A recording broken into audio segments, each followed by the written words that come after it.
안녕하세요. 40% 준 남자 사풀나입니다. 지금 잘해보려는 상대 또는 지금 만나고 있는 상대가 나와 궁합이 잘 맞는 사람인지 한 번쯤은 궁금해하지 않으셨나요? 괜히 같이 있으면 평소보다 기운도 더 나고 티키타카 통하면서 서로 유머 코드도 잘 맞고 다른 사람들이랑 있을 때와는 다르게 그 사람과 있으면 더 신나는 상태의 내가 되는 것 같기도 하고, 이런 경우를 보통 나와 잘 맞는 상대라고 하죠. 그걸 사주에서는 궁합이 잘 맞는다고 하고요. 그래서 오늘은 나와 궁합이 잘 맞는 사람을 알아보는 방법을 알려드릴게요. 보통 궁합을 보러 오시는 분들은 결혼을 앞두고 이 사람과 잘 맞을지 결혼을 해도 될지 물어보기 위해서 자주 오시는데요. 이런 결혼뿐만 아니라 연애를 할 때도 기왕이면 같이 있을 때 더 힘이 나고 긍정적인 작용을 할 수 있는 상대를 만나면 더 좋잖아요. 그러니까 이번 영상을 통해서 파악을 해두시면 앞으로도 사람을 만나는 데 있어서 많은 도움이 되실 거예요. 그럼 바로 시작할게요. 궁합이 좋다는 건 무엇일까요? 보통 두 가지라고 생각이 될 것 같아요. 하나는 나와 비슷한 성격을 가지고 있어서 별다른 교류가 없어도 잘 통하는 상대. 두 번째는 나와는 정반대 성향이라서 부족한 점을 서로 채워줄 수 있는 상대. 두 가지 모두 서로 사랑하고 좋아하는 감정이 들 수 있지만, 이번 시간에서는 두 번째의 경우, 상호 보완적인 관계로 내가 부족한 부분을 상대방이 채워줘서 내 삶을 풍족하게 해주고, 반대로 나도 상대방의 기운을 채워주면서 긍정적인 방향으로 전환되는 경우에 대해서 알려드릴게요. 먼저 상대방과 나의 사주를 알아야겠죠? 상대방과 나의 사주를 이렇게 캡처해 놓고 따라오시면 보기 편하실 거예요. 첫 번째로는 가장 단순하게 보는 방법을 알려드릴게요. 나는 한자를 보면 어지럽다 하시는 분들은 이 방법만 간단하게 알아두세요. 바로 사주팔자에 글자의 색을 보는 겁니다. 예를 들어 이렇게 사주가 있을 때 나한테 초록색은 몇 개, 빨간색은 몇 개, 어라? 노란색이 없네? 이런 식으로요. 그리고 나서 상대방의 사주에 나에게 없는 색이 있는지 찾습니다. 나한테는 노란색이 없는데 상대방에게는 두 개가 있네? 이런 식으로요. 이러면 나에게는 없는 기운을 상대방과 함께함으로써 간접적으로 채울 수 있구나 하는 거예요. 물론 반드시 득이 되는 건 아닙니다. 정확히 절반은 맞고 절반은 틀린 얘긴데, 글자와의 조합을 봐야 하고 여러 가지 따져봐야 하지만, 앞서 말씀드렸듯이 첫 번째 방법은 다 됐고 그냥 재미로만 볼래 정도의 수준만 원하시는 분들이라고 생각하시면 돼요. 물론 확률은 절반이라고 보시면 돼요. 그래서 여기서 조금 더 나아가야 하는데, 두 번째 방법은 나에게 없는 색깔이 무엇인데 그 색깔이 있으면 나에게 어떤 영향을 미칠지 파악을 해보는 거예요. 이렇게 말씀드리면 추상적인 내용이라 어려워하실 수는 있는데, 다시 말하자면 오행, 상생, 상극표를 보면 된다는 겁니다. 사주에 관심이 없으신 분들이라고 하더라도 음양오행 이런 말을 들어보셨을 거예요. 유사한데 오행, 상생, 상극표라는 게 있습니다. 사주팔자를 이루는 글자들을 목화토금수라는 글자에 따라 어떤 건 나무, 어떤 건 불, 어떤 건 물, 이런 식으로 글자가 정해져요. 그런데 여기에서 각각 조화되는 방식이 조금씩 다른 거예요. 몇 가지 예를 들어서 알려드릴게요.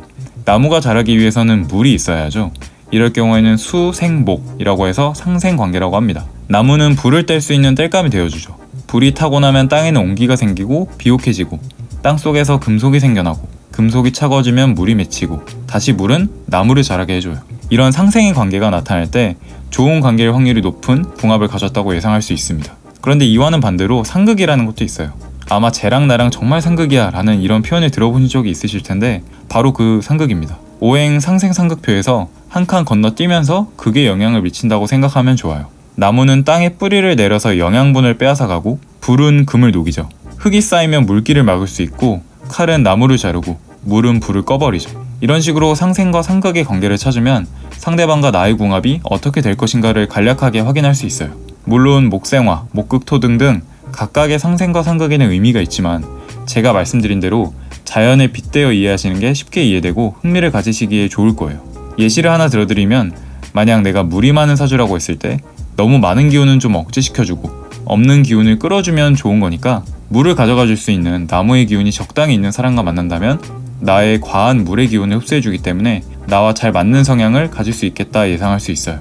명리학에서 가장 기초가 되는 부분이고 그만큼 더 많은 뜻을 가지기 때문에 많은 공부가 필요하지만, 이 정도만 알아도 친구들이나 연인의 사주를 가볍게 봐주면 재밌게 써먹을 수 있을 거예요. 너는 불이 많구나, 내가 나무가 많으니까 내가 너한테 잘 맞는 사람이야 라고 하면서 어필을 해볼 수도 있겠죠. 세 번째로는 살을 보는 겁니다. 역말살, 도화살 이런 말 들어보신 적 있으시죠? 그때 쓰이는 살인데 상충살과 원진살이 되는지 봐야 됩니다. 나쁜 궁합을 피하는 것도 좋은 궁합을 찾는 하나의 방법이 될 수 있잖아요. 상충살은 이름에서도 느껴지듯이 서로 어울리지 못하고 마주치면 해치거나 깨진다는 상호 기운을 말합니다. 상충살이 있는 남녀가 결혼을 하게 되면 재물도 모이지 않고 싸우는 일이 많으면서 심지어 한 사람이 아프거나 둘 다 아프기도 합니다. 보는 방법에는 여러 가지가 있는데요. 오늘은 띠별로 상충살을 먼저 알려드릴게요. 자신의 띠가 무슨 뜻인지는 다들 아시죠? 쥐와 말, 소랑 양, 호랑이와 원숭이, 토끼와 닭, 용과 개, 뱀과 돼지, 이렇게 6가지 조합끼리는 상충관계라고 보시면 돼요. 물론 상충살은 서로의 변화를 유도한다는 뜻으로도 해석이 돼서 상황에 맞게 봐야 하지만 전체적인 느낌만 파악해 두시면 좋을 것 같아요. 원진살은 부부나 연인 사이에서 서로 미워하고 원망하는 살을 말합니다. 상충살보다 더 대표적으로 남녀 궁합에서 꺼리는 살이에요. 원진살이 있는 남녀가 결혼을 하면 최악의 관계가 될 수도 있거든요. 눈만 마주쳐도 싸움이 날 정도라고 하니까 아마 버티면서 가기가 웬만하면 어려울 거예요. 어떻게 참고 견뎠다고 하더라도 결국 황혼이혼까지도 할 수 있는 사주인 거죠. 원진 관계는 지와 양, 소와 말, 호랑이와 닭, 토끼와 원숭이, 용과 돼지, 뱀과 개입니다.